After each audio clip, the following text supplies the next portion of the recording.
Fashion is not just about dresses. Fashion is something in the air. Fashion is in the sky, the street. Fashion is about ideas, the way we live, what is happening. Coco Chanel. At the start of the 20th century, the idea of women in business seemed crazy. In those days, men held all the positions of power and made all the decisions about money. They believed that a woman's place was in the home, looking after her children, cooking for her family, and managing the house. If a woman needed to work, she could perhaps find a job in a shop or in a factory, but she had no chance of working as a businesswoman or a banker or a lawyer. Women's fashions in the US and Europe at that time supported this idea of their position in society. Fashionable women wore long dresses that almost touched the ground. This made it difficult for them to drive a car, ride a horse, or even walk quickly. As a result, they needed men to arrange their travel for them. A fashionable woman was also expected to keep her skin as white as possible, to show that she didn't work outside in the sun. This meant that women spent a lot of time indoors. When they went out, they often wore large hats that were decorated with flowers, leaves, and fruit. These protected their faces from the sun and made it even more difficult for them to move around. But many women weren't happy with their position in society, and they didn't like the clothes they had to wear either. One of these people was a French woman called Gabrielle Coco Chanel. When she went into business in 1910, she planned to change the clothes that women wore. But over the next 60 years, she did much more than that, as she became the richest and most successful businesswoman of the century. Coco Chanel had no experience of business when she opened her first hat shop in Paris in 1910. She was only 27 years old, and she came from an ordinary family. When she left school, she worked for a dressmaker for a short time. Later, she tried to become a singer in a nightclub, where she was given the name Coco. Coco was an attractive young woman. She always dressed well, and she was good at making friends. Although she didn't have any money, she mixed with fashionable, successful people, and her boyfriends were often rich young army officers. One of these was a handsome young Englishman with a big black moustache called Boy Capel. When Coco asked him to lend her some money so she could open a shop, he was surprised. He had never heard of a woman in business before, but he liked the idea. "A woman in business?" he said. "That sounds fun. How much do you want?" Coco asked for enough money to open a shop in one of the best streets in Paris. "No problem," replied Boy Capel. He was so rich that he didn't care if he never got his money back. Many of Coco's customers in her first shop were her rich young women friends. They loved the simple but beautiful hats that Coco made for them. At parties, they laughed at other women who still wore hats that were covered in fruit and flowers. Soon they were asking Coco for clothes that were designed in the same simple way. Coco hated the long dresses that fashionable women wore, and so she was happy to make dresses and skirts that were much shorter and reached just below the knee. She also persuaded her customers to wear loose jackets and blouses that allowed them to breathe more easily. Again, the rich, fashionable young women of Paris loved Coco's new ideas, and her shop started to do well. In 1913, Coco asked Boy Capel for more money because she wanted to open a second shop, this time in the French seaside town of Deauville. In summer, the streets of Deauville were full of fashionable people from all over Europe. Russian princesses mixed with English ladies and the daughters of German businessmen, and they were all looking for clothes in the latest style. After her success in Paris, Coco was sure she could offer all of them something special. She was right. The young women in Deauville loved her simple hats, loose jackets, and skirts and dresses that reached just below the knee. Coco made plenty of money in her first year in Deauville, and in her second summer, she expected to do even better. But then, for everyone in Europe, everything went wrong. In June 1914, in Sarajevo, Bosnia, a young student called Gavrilo Princip shot and killed Archduke Franz Ferdinand, an important person in the Austrian royal family. 2 months later, almost all the nations of Europe were fighting one of the worst wars in history. In August of that year, the German army marched through Belgium and into the north of France. The French army was not prepared for this, and soldiers rushed to defend their country. The British army quickly came to help, but the situation looked very dangerous. Many rich French families rushed from the north of France to the expensive hotels of Deauville to get away from the fighting. Some people were frightened, but most were in a good mood. "Don't worry," they told each other. "The war will be finished by Christmas." But after a few weeks, it was clear that they were wrong.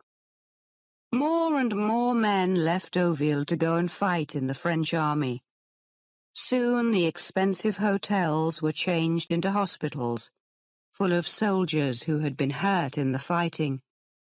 The rich French women of Deauville saw that it was their duty to help the French army, and many of them took jobs as nurses in the hospitals or did other kinds of war work. But after a few days, they realized that it was impossible to work in their long dresses. They looked around for different things to wear. "Where can we find clothes that are stylish, but will also allow us to work?" they asked each other.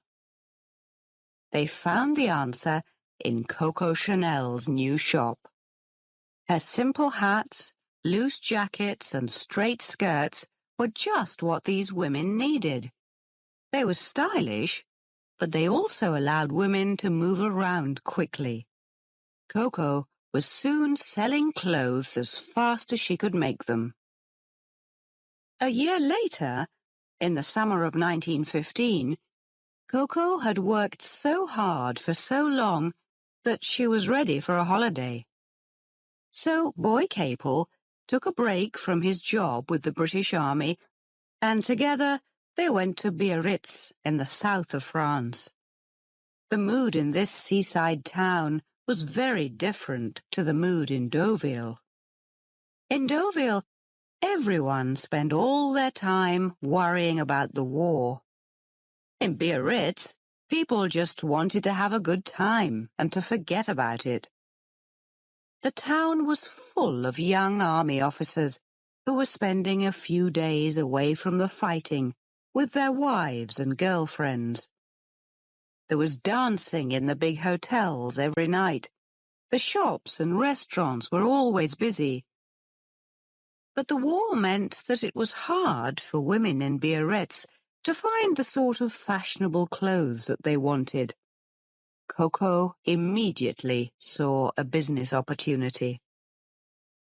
She realized that women in Biarritz wanted a different style of clothes from women in Deauville.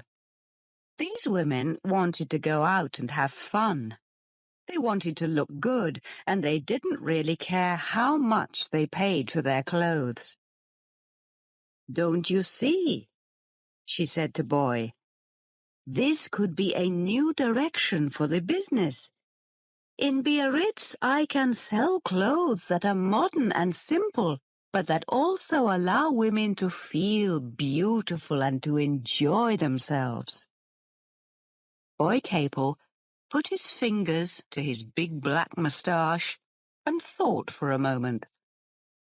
"And," added Coco, "I think women will also pay a very good price for these clothes, if we can sell them in the right way." "What do you mean?" asked Boy. "Well," said Coco, "these clothes need to have a new look. The Chanel clothes in Biarritz will not just be clothes for rich women who work. These clothes will make women feel good when they wear them." Boy wasn't sure about the idea. "But where will you get the cloth for these clothes?" he asked. "No other designer can get cloth at the moment.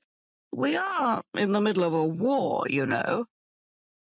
"Don't worry about that," said Coco. "I'll find the cloth. I just need the money." "Money?" said Boy Cable. "Oh, no problem. I've got plenty of money." Boy Cable sounded confident, but as he lent more money to Coco, he never really expected to see it again. But Coco's idea was quite right. She found that she could still buy cloth across the border in Spain, which wasn't fighting in the war. Then she rented an expensive house in the middle of the town and hired 60 women to make her new dresses. She sold the dresses for very high prices, but women were happy to pay for them. They were so popular that people even came from Madrid to buy them. For the next 3 years, Coco traveled between her 3 businesses in Paris, Deauville, and Biarritz, while the First World War continued in the north and east of France. By 1916, over 300 people were working for her.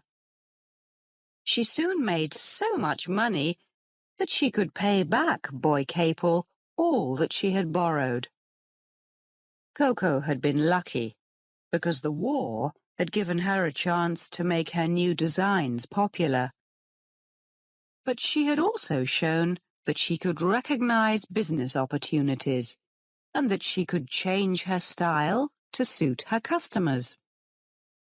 When the war finished, in November 1918, Coco was ready to start the next and most successful part of her business life. The First World War completely changed European society. Millions of young men had been killed, and women now had a much more important position in society. Women had shown that they could work in offices and factories while men were fighting in the war. In many countries, women were now allowed to vote for their government for the first time. By the start of the 1920s, women had realized that they could be different from their mothers. They could lead a very different kind of life from the one they had known before the war. After the bad times of the war, rich young people just wanted to spend money and to have fun. They drove their shiny new cars to the beach, where they played games and swam in the sea. Both men and women went to parties, where they smoked cigarettes and drank alcohol. They danced to the music of Louis Armstrong and Jelly Roll Morton. They went to the cinema to watch the films of Charlie Chaplin and Greta Garbo, and they also wore the clothes of Coco Chanel. Women didn't want to return to the long, tight dresses and silly hats of the years before the war. They wanted clothes that allowed them to move around freely. Chanel's style was just right for the time. But now, her clothes were not just for the women of Paris, Deauville, and Biarritz. The end of the war meant that she could sell her clothes around the world. For women in the big cities of Europe, she made smart suits of jackets and skirts. And for women on holiday, she designed special beach clothes. In the US, her dresses were so successful that a magazine even compared them to the Ford motor car. Coco's business grew and grew. But Coco didn't just think about clothes. She realized that women couldn't always wear diamonds and other expensive jewelry when they went out. So she started making jewelry that looked real, but was made from cheap materials. She also introduced the idea of short hair for women, and for the first time, she made it popular for women to go out in the sun so their skin went brown. But Coco's best decision was to go into the cosmetics business. She knew that the cosmetics business and the fashion industry were similar in many ways, and she was sure that her ideas could help her to be successful in this area. She also believed that cosmetics were very important. She once said, "If a woman doesn't wear perfume, she has no future." So, in the early 1920s, she went to see a man called Pierre Wertheimer to discuss her plan. Wertheimer owned the biggest perfume factory in France, and he was very happy to work with such a famous designer. At that time, women wore perfumes which always smelled of flowers. But Coco wanted her perfume to have a completely different smell. Together, Wertheimer and Chanel invented a new kind of perfume, and they decided to sell it in a simple, square bottle. They agreed to give it Coco's name, and she added her lucky number. The result was Chanel No. 5, the most successful perfume of the past 100 years. As Coco grew richer and more successful, she mixed with the most famous people of the time.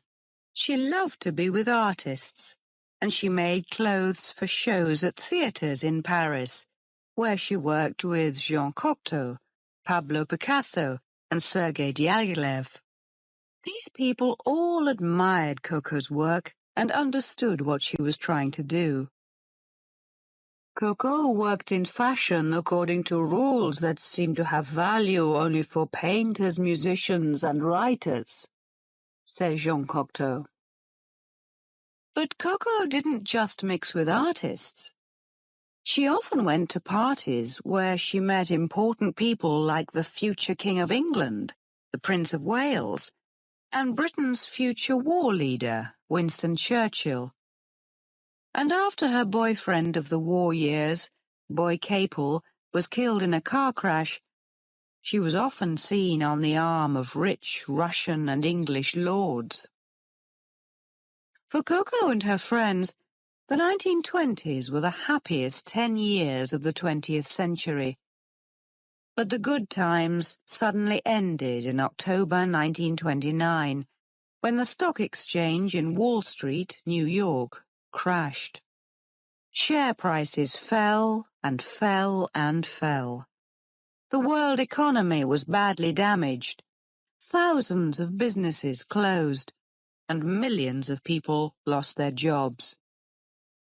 For most people, the Wall Street crash was a disaster, but not for Coco Chanel. While ordinary people suffered, the richest people in the world still had money, and they still wanted expensive, fashionable clothes. Instead of making cheaper, simpler clothes, she started to design even more expensive clothes and to use real diamonds in her jewelry. Coco had remembered the lesson of Biarritz.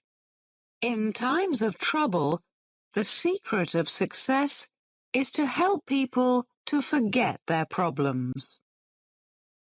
In these bad times for the world economy, other successful people remembered the same secret. One of these people was the great Hollywood film producer Sam Goldwyn. As ordinary people in America got poorer and poorer, he realized that they wanted to see films about a different kind of world. They wanted films that showed the wonderful lives of rich, beautiful people. They wanted to go to the cinema and get away from their problems. Goldwyn decided that people in his films should wear the best and the most expensive clothes in the world. And so, he went to the top fashion designer in the world, Coco Chanel. Coco understood his idea immediately, and she was interested. "How much will you pay me?" she asked. $1 million, said Goldwyn. With an offer of so much money, how could Coco refuse? She went to Hollywood. She met the film stars, and then she started work on their clothes. Everyone waited to see the results. The first film was called Tomorrow or Never, and its star was Gloria Swanson. In the film, her clothes were beautiful, but they were quite simple. When the film was shown in the US, people were surprised. They had expected something more for $1 million. When an American newspaper wrote about the film, it said, "Chanel wants a lady to look like a lady. Hollywood wants a lady to look like two ladies." Chanel kept the money, but Sam Goldwyn decided not to use her clothes again. Back in Paris, Coco had more problems. The French economy was in a very bad state. People without work wanted jobs, and the people with jobs wanted more money. Bosses like Coco had everything, while it was hard for many French people to feed their families. In the middle of the 1930s, Coco's business employed around 4,000 people. She thought she was good to the people who worked for her, but some of them had a different opinion. In 1936, 50 of her workers stopped work and sat down in one of her factories in Paris. Coco put on her best suit and rushed to speak to them, but they had locked the door of her factory and she couldn't get in.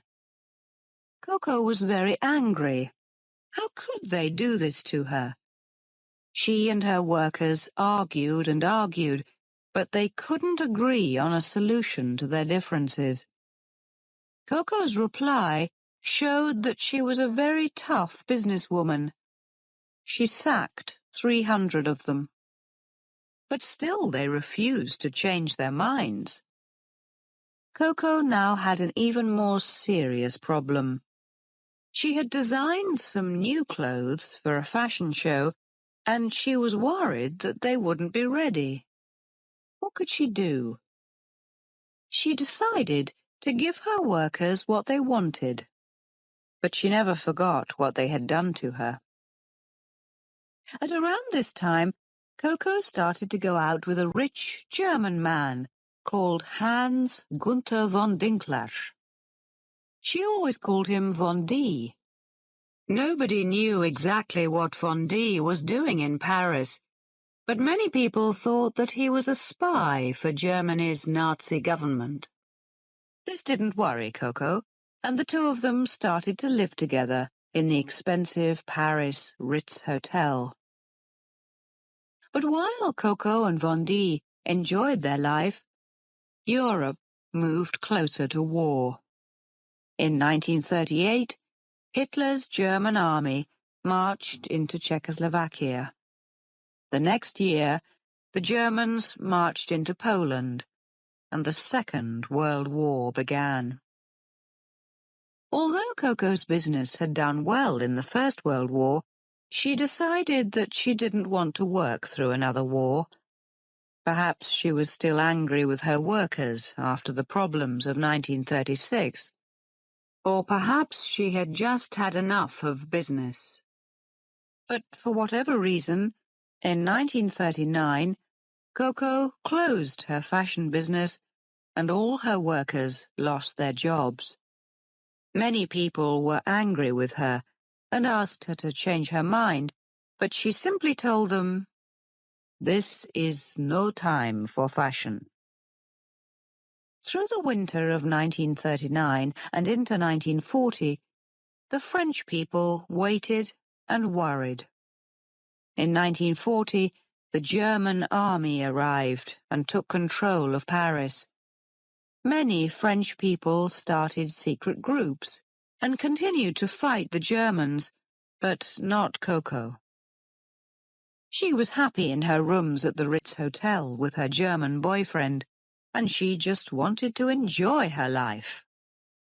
The war hadn't closed the theatres and shops of Paris, so she could still go out and do what she wanted.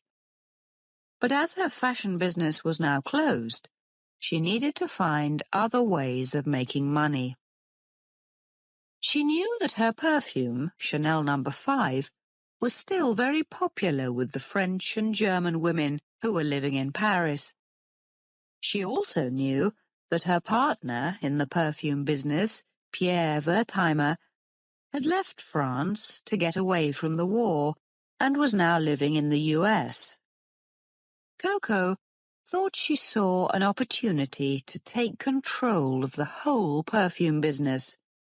But although Wertheimer was on the other side of the Atlantic, he was not going to allow this to happen. Chanel No. 5 made him so much money that he didn't want to lose control of it. Coco, Wertheimer, and their lawyers started to argue about it.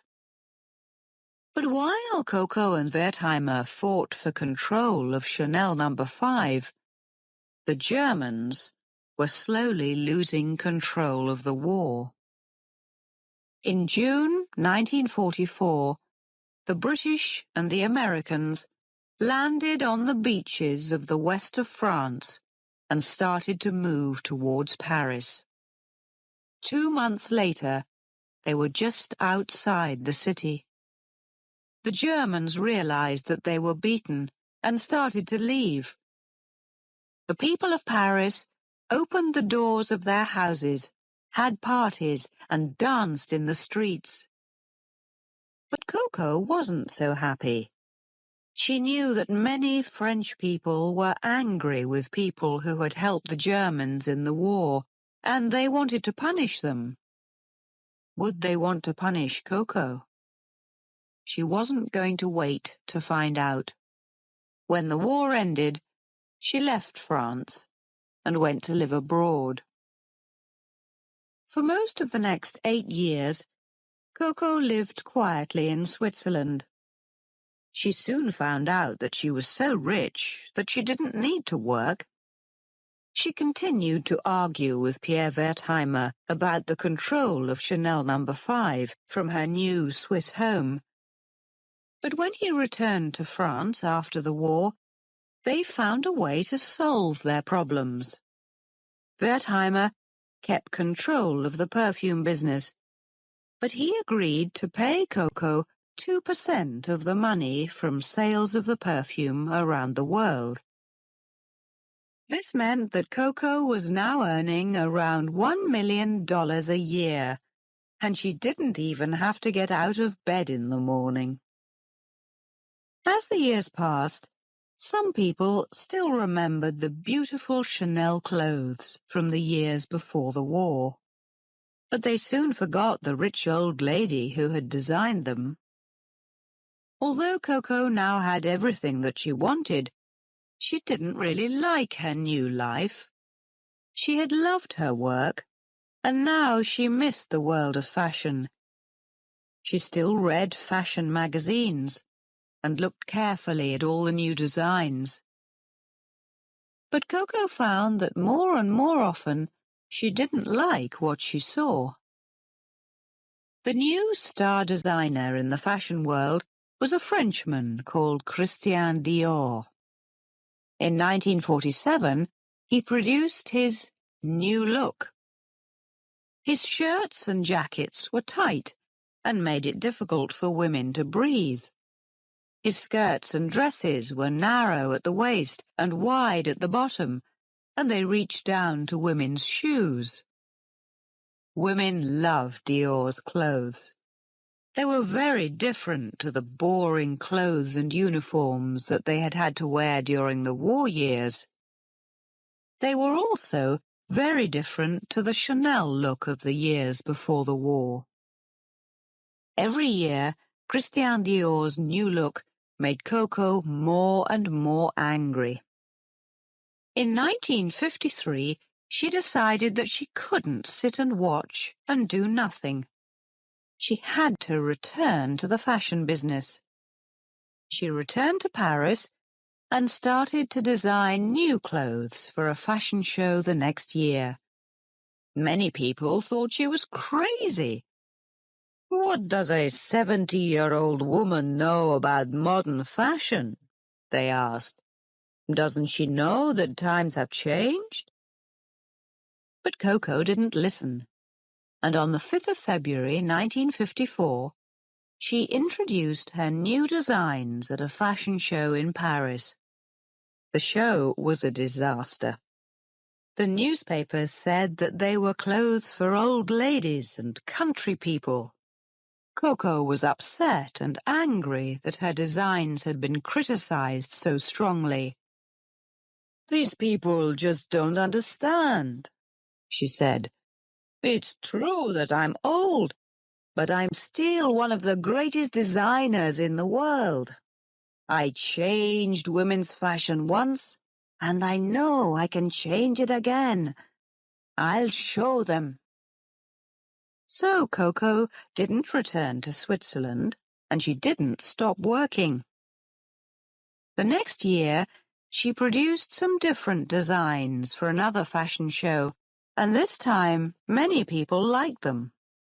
The year after that, there was another new show, and more people started to admire her clothes. By the end of the 1950s, she was again one of the most important fashion designers in the world. During the 1960s, rich and beautiful women from all over the world visited Coco's offices to ask for advice and to buy new suits and skirts and dresses. Coco was rich and successful, but nobody really knew if she was happy. For the final 17 years of her life, she lived alone in the Ritz Hotel in Paris. Every morning, she walked across the road to work in the offices above one of her shops. She was often still cutting cloth and making dresses late at night. Why did she work so hard?